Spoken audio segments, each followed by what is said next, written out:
नमस्कार दोस्तों, डियर किसान में आपका एक बार फिर स्वागत है। किसान भाइयों, आज के इस वीडियो में हम बात करेंगे गेहूं खरीद के बारे में। इसमें आपको गेहूं के पंजीकरण से लेकर गेहूं की मंडी में बेचने के बाद पेमेंट तक की पूरी जानकारी दी जाएगी, इसलिए वीडियो को लास्ट तक अवश्य देखें ताकि आपको पूरी जानकारी सही से समझ में आ सके। किसान भाइयों, जैसा कि मैंने आपको पहले भी बताया था कि देश के लगभग सभी राज्यों में 1 अप्रैल से गेहूं और सरसों की सरकारी खरीद मंडियों के अंदर शुरू होने वाली है। तो इस वीडियो में हम स्पेशली बात करेंगे आज हरियाणा की, इसके बाद में दूसरे राज्यों की भी बात करेंगे।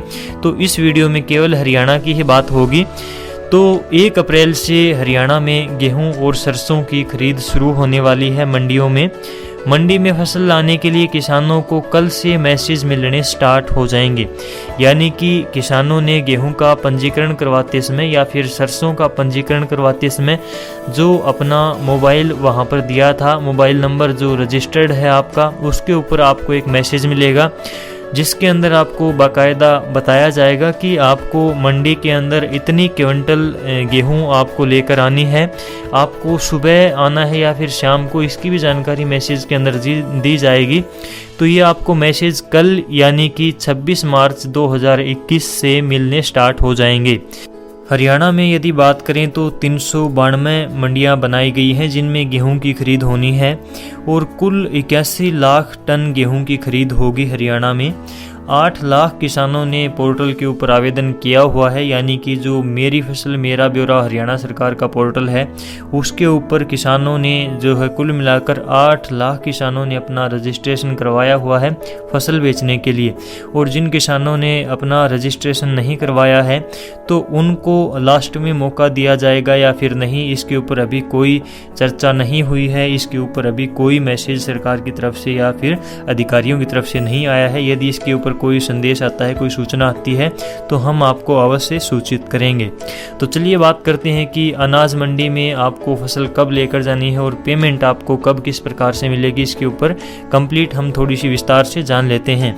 पंजीकरण की बात करें तो मेरी फसल मेरा ब्यौरा पोर्टल पर पंजीकरण करवाना अनिवार्य है, जिसके तहत मंडी अधिकारी आपका फसल बेचने के लिए दिन का निर्धारण करेंगे, यानी कि किस दिन किस किसान को फसल लेकर आनी है उसके हिसाब से इसका जो है ये निर्धारण किया जाएगा।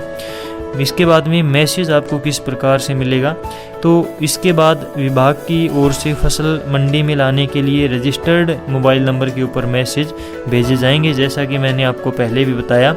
इसके बाद में बात आती है तौल की। तो जो किसान मंडी के अंदर अपनी फसल लेकर जाएगा उसकी फसल का तौल किया जाएगा और जो रह जाएगा, यानी कि जिसकी गेहूं की अभी कढ़ाई नहीं हुई है, यानी कि जिन्होंने अपनी गेहूं अभी नहीं निकाली है, तो उनका 1 हफ्ते बाद में दोबारा से नंबर आएगा, यानी कि दोबारा से उनके मोबाइल के ऊपर SMS आएगा और उस डेट के ऊपर उनको अपनी फसल मंडी में ले जानी होगी। यानी कि जो वंचित रह जाएगा फसल बेचने से, जिसने रजिस्ट्रेशन करवाया हुआ है, उसको दोबारा से मौका दिया जाएगा। इस बारे में यहाँ पर बताया गया है। इसके बाद में बात आती है कि आपकी फसल का जैसे तौल हो जाता है तो आपको एक J फार्म दिया जाएगा। मंडी में गेट पर भी फसल का माप तोल होगा, हालांकि मंडी में भराई करते समय जो तोल होगा उसे ही सही माना जाएगा। इसके बाद आढ़ती किसान को एक J फार्म देगा। J फार्म से ही पेमेंट का पूरा प्रोसेस शुरू होता है।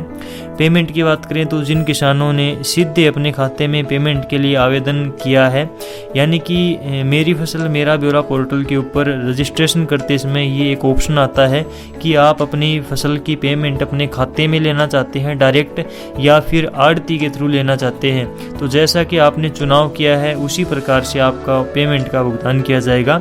तो जिन्होंने अपने खाते में पेमेंट लेने के लिए आवेदन किया था उनके खाते में सरकार की ओर से निर्धारित समय में पेमेंट आ जाएगी, बाकी को आढ़ती के जरिए मिलेगी। यदि निर्धारित समय की बात करें तो सरकार ने कहा है कि 48 घंटे के अंदर, यानी कि 2 दिनों के अंदर किसान को उसकी फसल का भुगतान किया जाएगा। और यदि उस समय के अंदर, यानी कि 2 दिन के अंदर किसान को उसकी फसल का भुगतान, उसकी कीमत नहीं मिलती है, पैसा नहीं मिलता है, तो सरकार उस किसान को उसकी कीमत के ऊपर 9% की दर से ब्याज देगी। तो ये देखने वाली बात होगी कि कितने किसानों को पेमेंट सही समय पर मिल पाती है और जिनको नहीं मिलती है उनको ब्याज मिलता है या फिर नहीं। तो किसान भाइयों, उम्मीद है कि आपको ये जानकारी सही से समझ में आ गई होगी। यदि आपको कुछ बात समझ में नहीं आती है तो कमेंट बॉक्स में पूछ सकते हैं। यदि जानकारी अच्छी लगी हो तो वीडियो को लाइक करें, चैनल को सब्सक्राइब करना बिल्कुल भी ना भूलें, ताकि हमारी समय समय पर इसी प्रकार की जानकारी आपको मिलती रहे। चलिए दोस्तों, आज की वीडियो में बस इतना ही। मिलते हैं आपसे अगली वीडियो में कोई नई जानकारी के साथ। तब तक के लिए नमस्कार, जय हिंद।